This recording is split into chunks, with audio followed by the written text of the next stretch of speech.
Kelly. Hi, How's everybody Tony. doing? I'm glad you're here. Maybe you can explain what your governor is doing. This executive order creating a database in which nobody can access and no one knows anything about it. So can you call it a database if a tree falls in the forest and no one hears it? Well, this is what's becoming sort of the modus operandi of our governor. Nobody in Missouri knew what he was doing regarding this PDMP program or opioid database. The only quotes in his news release came from Trump administration officials. And he says what he's doing is bringing Missouri in line with the rest of the country.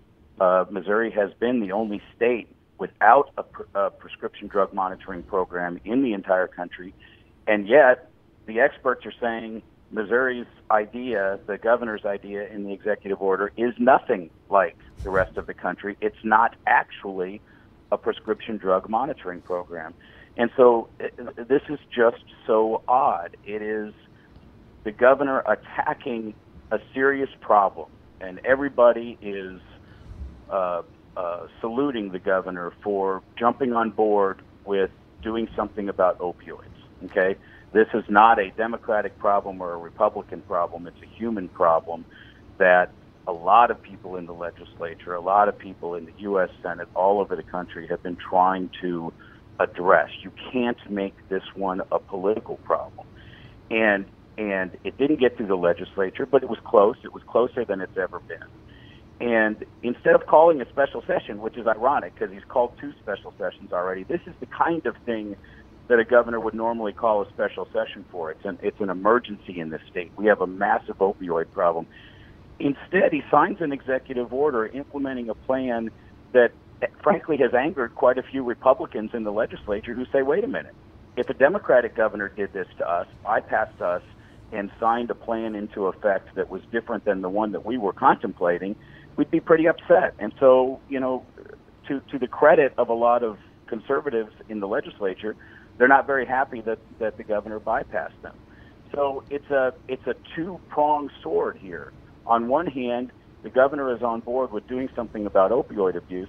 On the other hand, he's issued an executive order that may or may not be constitutional, that may or may not work, and that the experts say is nothing like what the other states are doing. So here's where it matters if you're a patient. I've written about people who have died from opioid abuse and people who have fought off and successfully beat addiction to opioids. You go to your doctor. You are already getting pain meds from some other doctor for your back or something else, and you go to your primary physician or you go to another physician and you say, I need some opioids. In a traditional state, in almost every other state in the country, that doctor can check a database and see, oh, you're already on X drug and Y drug and Z drug and 10 different kinds of opioids. There's no way I'm giving you opioids, either because you already have too many or because it conflicts with something else that that is on your regimen. Missouri system that the governor is proposing, that's not, the doctor won't be able to access this. This is purely a contract that he's going to have with Express Scripts, one of his big donors, to buy some of their software so that the Department of Health and Senior Services can track over, I don't know exactly how long a period, a year-long period, whatever, where the worst providers are in terms of doctors or physicians, and then eventually perhaps send that stuff to law enforcement, and then maybe law enforcement eventually can do something about it. But this database, the one that's proposed in the executive order, to the extent that we can understand what's in the executive order, doesn't allow a doctor and a patient to improve their health care. It does nothing about the very specific opioid problem that exists right now. It's nothing like the PDMP program that County Executive Steve Stinger implemented, and which is now in effect in Missouri for almost 60% of the population.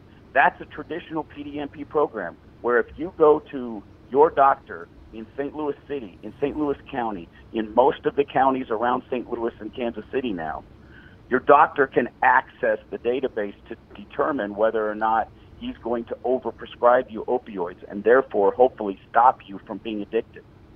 And so It's a whole lot of politics on an important issue that shouldn't be political.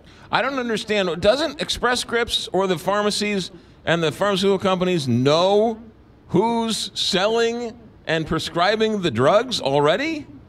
Presumably, yes. I mean, presumably they already have that information in their database somewhere. Right. What they're doing is the state is going to pay them to produce a second database that transfers that information so the state knows that. But it still isn't going to allow doctors to access the information to protect their patients. And that's what a PDMP does. That's what happens in every other state. And that's what is so frustrating about this. It's one step forward, but perhaps 2 steps backward. Let's try and give the governor the benefit of the doubt. Okay, you couldn't get the prescription plan passed through the House and the Senate. He's frustrated. He wants to do something. He can't legally put a plan in place like some of the other states. So this is really the only thing he can do as an executive order. So what's so terrible about that?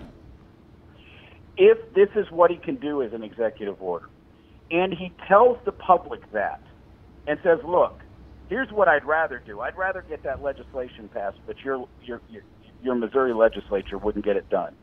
This is a step forward. This is going to help, but it's not going to solve the problem. If he tells the public that, and that's what he implements, and he can prove it to be effective in some capacity, and over a year or two there are some prosecutions or something, then perhaps, yes, that is a step forward. But if he stands up and says, I'm Governor Eric Greitens, and I'm solving the opioid problem where nobody else would, career politicians ignored it, etc., then it's just politics, and it's an attempt to tell his listener or his voters, most of them in rural counties where opioid addiction is a real problem, it's an attempt to say, look, I solved this problem. When in fact, the problem still exists and the problem still needs a lot of attention. That's the problem where politics gets in the way of something that is so important. There are plenty of issues out there, and this is one of them, that should transcend politics. And so if the governor wants to do an executive order, why not work with legislative allies to see if, well, can we get something through the legislature in a special session? Maybe he could. Or let them know, here's what I'm doing, and here's why I'm doing it this way. And instead, what happened yesterday is all over the state, everybody in Missouri was like, we don't even know what the executive order says. We don't know what's going on. The governor just made an announcement and nobody knows. And eventually the executive order got put online, and eventually people were able to read it, and they realized, wait a minute, this isn't really a PDMP. It's not really what the governor's saying. It's a little bit like last week when he came to St. Louis and said, I'm going to solve the crime problem. There's already been dozens of felony arrests, and in fact there hasn't been. The issue here is the governor's credibility in attacking a very serious problem. Everybody agrees it's a serious problem. All hands on deck, Democrats, Republicans, etc. And yet it appears to me so far to be a little bit more political cover than it is an actual solution to a problem. I hope I'm wrong. I hope the governor's executive order works great, because opioid addiction is a real problem in this state. But I know from reading the executive order that when a patient goes into a doctor tomorrow, that doctor is not going to be able to determine whether or not that patient is getting opioids from another doctor. Yeah. I also found that doctor isn't going to have the information that he needs. I also found it interesting that Steve Stanger's people were confused as well. If he's running the biggest database out there, his people were like, we don't quite understand what's going on with this new legislation. And as your listeners know, I've been quite critical of Steve Stenger, but on PDMP, he's right. On PDMP, and I wrote a column about this when they implemented it, the county program is on the right track. The county program is mimicked after what the legislature was trying to do and what most other states are doing. And that county program has been successful and has now been adopted by other counties, in part through Stinger's leadership and the leadership of Sam Page and others. And so now you actually have an effective PDMP covering much of the state in Missouri, even though the legislature didn't do it. And so Stinger is appropriately worried that the governor's executive order might somehow get in the way of what is already going on. And that's where the issue is.